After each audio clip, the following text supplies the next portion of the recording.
Weni Mizone koar-koar ancam lapor ke Presiden Prabowo usai dipecat PT Timah, singgung panggilan Ibu.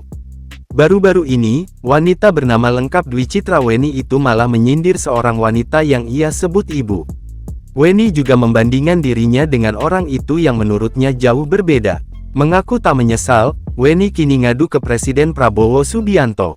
Ia mengaku tak masalah dipecat oleh PT Timah karena dirinya hanya karyawan biasa.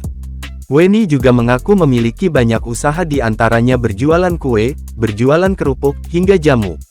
Wanita itu resmi dipecat oleh PT Timah setelah banyaknya karyawan honorer yang melakukan demo. Kepala Bidang Komunikasi PT Timah Terbuka, Anggi Siahaan, menyebut pihak perusahaan resmi menjatuhkan sanksi pemutusan hubungan kerja terhadap Dwi Citra Weni. Setelah resmi dipecat Weni Mizon rupanya tidak menyesal. Ia memposting video berbagai macam kue jualannya. Weni Mizon pun menyindir seseorang yang menurutnya akan segera dipanggil oleh Komisi Pemberantasan Korupsi (KPK). Ciri-ciri wanita itu, menurut Weni sempat berkelahi dengan wartawan. "Ibu kok berantem sih bu? Ibu kok berantem sama wartawannya? Aduh ibu jangan berantem sama wartawannya, nanti ketahuan lagi kalau ibu dayang-dayang sumbinya," kata dia dilansir dari TikToknya @wenimizon1.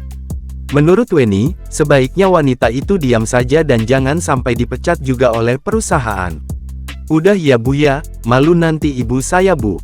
Kalau saya cuma karyawan biasa bu, rakyat jelata. Gak masalah mau dipecat juga gak masalah, kalau ibu ang-ang kan malu," katanya. Menurutnya, wanita itu juga membawa banyak orang untuk menyingkirkan dirinya dari PT Timah. "Kalau saya siapa yang peduli sama saya, cuma pedagang receh, karyawan biasa pula. Gak perlu rame-rame buat numbangin saya, nyantai aja coy," katanya lagi.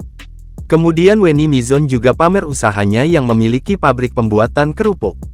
Weni juga menyindir soal wanita yang diperiksa KPK.